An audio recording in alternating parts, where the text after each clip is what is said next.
30 साल पहले बेटा घर छोड़कर जाता है छोटी सी उम्र में, और जब 35 साल बाद बेटा कुंभ के मेले में माँ को मिलता है, उस समय वो बना हुआ होता है एक बहुत ही बड़ा अघोरी साधु। सभी लोग उसके पीछे चल रहे थे और सभी लोग उसी की कहा मान रहे थे। जब वो माँ को देखता है तो उसकी आंखों में कोई भी इशारा नहीं होता है, कोई भी पश्चाताप नहीं होता है। और जब वो माँ बेटा बेटा कहकर पुकारती है, उसके पैरों में पड़ जाती है, तो जाने क्या हुआ था इस कहानी में। नमस्कार, मैं महक चौधरी आज आपके सामने लेकर आई हूँ महाकुंभ प्रयागराज की एक सच्ची कहानी।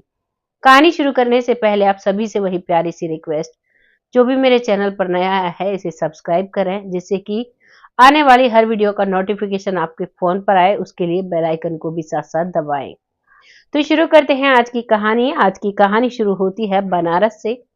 बनारस में एक छोटा सा परिवार रहता है। उस परिवार में जो परिवार का मुखिया है, जिनका नाम है रामलाल, जो कि बहुत ही ज्यादा नशा करता है। रामलाल एक कंपनी में काम करता है और उस कंपनी में वो एक मजदूर वाला काम करता है। जब वहां से आता है तो बहुत ज्यादा शराब के नशे में आता है, और शराब पीकर जब वो घर में आता है तो घर में उसका एक छोटा सा बेटा है, जिसका नाम है राघव। उसकी जो पत्नी है, उस पत्नी का नाम है मीरा, जो कि राघव की माँ है। मीरा है, रामलाल है और राघव है। 3 लोगों का छोटा सा परिवार है। बहुत ही प्यार से ये लोग रहते हैं। लेकिन इनमें जो रामलाल है, उसे शराब की इतनी बुरी लत होती है कि जब वो शराब के नशे में धुत होकर घर में आता है तो वो अपनी पत्नी को बहुत ज्यादा टॉर्चर करता है। वो घर में आते ही कहता है, क्या तुमने खाना बना लिया? तो वो कहती है, हाँ बस बन गया, लगा ही रही हूँ। इतने में ही जो रामलाल है वो शराब की बोतल आंगन में मारता है जोर से और अपनी पत्नी को जाकर पीटने लगता है। जब वो अपनी पत्नी को इतने बुरी तरीके से पीटता है तो जो छोटा सा बच्चा राघव है, वो अपनी माँ को देखता है। माँ ना विरोध करती है, चुपचाप पीटती रहती है। जमीन पर गिर जाती है, तब भी उसका पिता रामलाल उसमें लात घूंसे मारता रहता है और उसकी आंखों से आंसू छलक रहे थे और वो कुछ भी नहीं कहती है। ये सारी बात देखकर वो छोटा सा बच्चा राघव अब इतना डर जाता है, इतना सहम जाता है कि वो अपने मन में ठान लेता है कि आज चाहे कुछ भी हो, मैं यहाँ से चला जाऊंगा। यहाँ पर तो रोज रोज झगड़े कलेश होते हैं। और वो माँ को देखकर, जो कि बहुत प्यार से उसे रखा करती थी, वो असहाय पड़ी हुई थी। उसके लिए वो अपने पिता से भी नहीं लड़ सकता था, वो भी उस वक्त असहाय था। और राघव अब ठान लेता है। जैसे ही मध्यम रात्रि आती है, यानी कि रात के करीबन 2:30 बजते हैं, उसी समय एक छोटे से थैले में वो अपने कुछ कपड़े रखता है और अपनी माँ की बनाई हुई एक माला को रख लेता है। उसे रखकर अब वो निकल जाता है बनारस की सुनसान सड़कों पर। और वहीं पर, क्योंकि बनारस को काशी नगरी भी कहा जाता है, और वहीं पर जाकर गंगा के किनारे बैठ जाता है। वहां देखता है कुछ लोग शाम के समय चाय पी रहे हैं। रात के समय उनके पास जाकर बैठता है। वो लोग देखते हैं कि बेटा, इतनी रात गई, तुम यहाँ पर क्या कर रहे हो? तो वो उनमें से एक बुजुर्ग को सारी बात बताता है कि हमारे घर में ऐसा होता है, इसीलिए आज मैंने घर छोड़ दिया और मैं भगवान की भक्ति में जाना चाहता हूँ। वो बुजुर्ग कहते हैं कि ये भोलेनाथ की नगरी है और यहाँ पर जो भोलेनाथ चाहेंगे वही होगा। तुम चिंता मत करो। तुम्हें तुम्हारे माता पिता के पास जाना होगा तो तुम वापस जाओगे, नहीं जाना होगा तो जहां भोलेनाथ तुम्हें ले जाएंगे वहीं पर तुम जाओगे। और वो वहीं पर खुले आसमान के नीचे अपना वो जो बैग था छोटा सा, उसी को अपने सिरहाने रखकर खुले आसमान के नीचे गंगा किनारे लेट जाता है। पहली बार अपने आप को उसने खुले आसमान के पीछे नीचे लेटा पाया और बहुत ही खुली हवा महसूस की। उसे अब यहाँ पर बस एक ही डर था कि कहीं मम्मी पापा आकर मुझे ढूंढ ना ले। लेकिन उन्हें घर पर नहीं पता चलता है और अब सुबह हो जाती है। जैसे ही सुबह होती है तो वहां पर साधु संत आते हैं। गंगा स्नान करने के बाद वहीं पर बैठकर वो भजन ध्यान किया करते हैं। और वहीं पर वो भी उन्हें देखकर ऐसे ही गंगा स्नान करता है, भजन ध्यान करने की कोशिश करता है। छोटा सा बच्चा है, उसे अभी कोई भी समझ नहीं। बनारस के घाट पर उसकी मुलाकात होती है त्रिपुरेश्वर बाबा से। उनके साथ बैठकर वो उनके चरण छूता है। और जब वो अपने ध्यान से हटते हैं तो वो देखते हैं कि एक छोटा सा बच्चा उनके पास बैठा हुआ है। तभी वो कहते हैं कि बच्चा, क्या चाहिए? तभी राघव कहता है कि बाबा, मुझे आपके जैसा बनना है, मुझे आपकी सेवा करनी है, मुझे भगवान का भजन ध्यान करना है, और अपने छोटे से बैग में से वो माला निकाल कर दिखाता है जो उसकी माँ ने बनाई थी। उस माला को वो घर से लेकर आता है और उस माला को दिखाता है, कहता है, मेरे पास भी आपके जैसी माला है और मैं इस माला से पूजा किया करूंगा। छोटे से बच्चे के ये जो शब्द सुनते हैं वो बाबा उन्हें अपने साथ रखने लगते हैं और वहां पर जैसे भी पूजा पाठ हुआ करती, उन सभी में रघुनाथ को साथ साथ रखा जाता है। हर पूजा की सामग्री को सिखाया जाता है। फूल मंगवाना हो गया, जोत जलानी हो गई, बहुत सारी चीजें जो भी पूजा की विधि थी, उन सभी में वो बाबा उन्हें साथ रखने लगते हैं और वो भी ध्यान लगाने लगता है। उस छोटे से बच्चे को ध्यान लगाना सिखाया जाता है बाबा के द्वारा। वो बहुत अच्छे से पूजा पाठ किया करता, ध्यान लगाया करता और अब वो सीखता है उन बाबा से कि शिव ही एक अंश है, शिव ही है सब कुछ। शिव निराकार है, शिव का कोई भी आकार नहीं है। हर सूक्ष्म चीज में शिव है और शिव की भक्ति अगर आप करते हो तो आपको अपने आप को शून्य मानना होगा।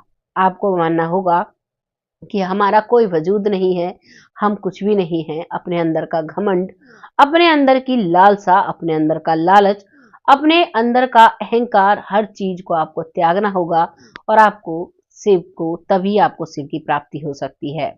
इन सारी बातों को जो राघव है वो सब कुछ सुनता है और बहुत अच्छे से करता है और अब राघव का नाम रघुनाथ हो जाता है, क्योंकि राघव भक्ति में इतना निकल जाता है कि बहुत से जो नए भक्त आते हैं, नए चेले आते हैं, वो भी उनकी भक्ति करने लगते हैं और वो बहुत ही अच्छे से साधना करते हैं।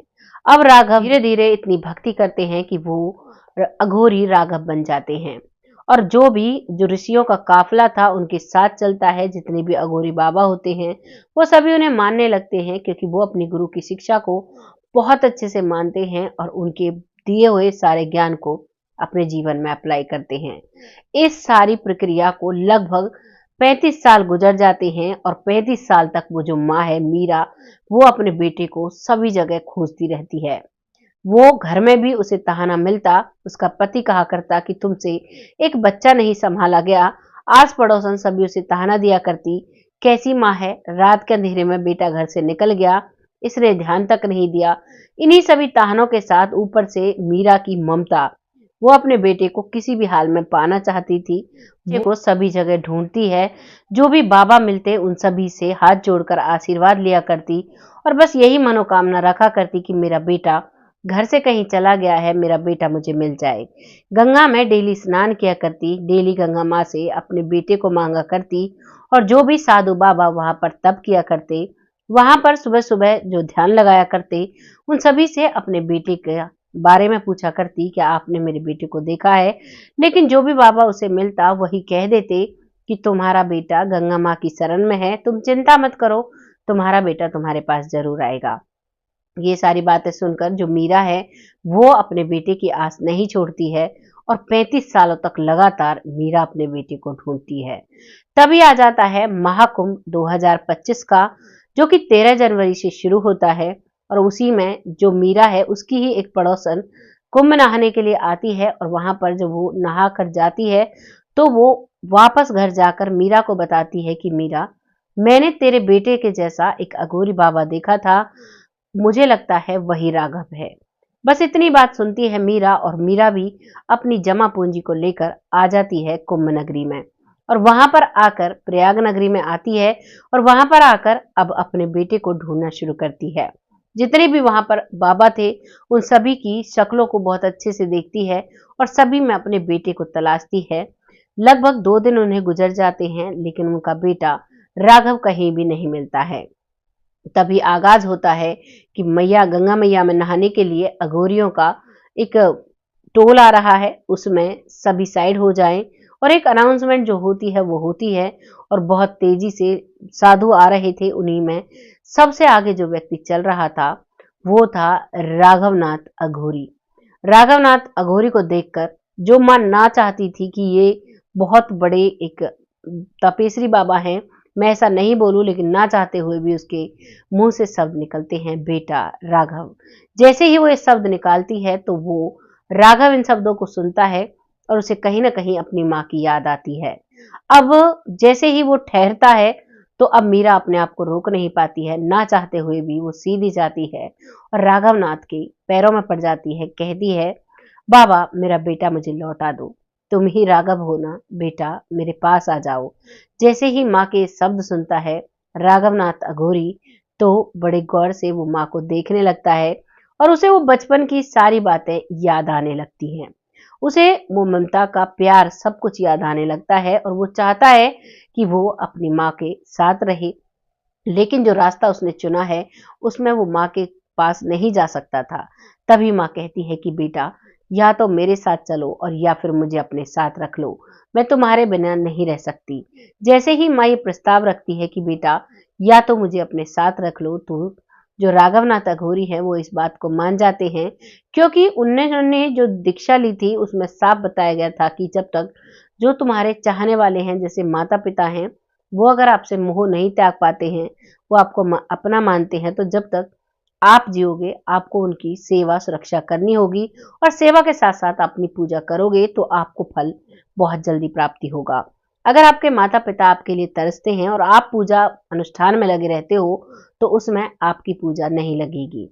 ये बात जब एक अघोरी बाबा को पता थी और जब उनकी माँ आती है, तो उसी दिन से वो अपनी माँ को अपने साथ रखने लगते हैं और अपनी माँ को अपने ही साथ, जहाँ पर वो आश्रम में रहते थे, वहीं पर ले जाते हैं और वहीं पर उनके साथ रहते हैं। और वो माँ भी अपनी पूजा पाठ में लग जाती हैं। वो भी दुनिया की मोह माया को छोड़ देती हैं और माँ बेटे दोनों तप करने लगते हैं।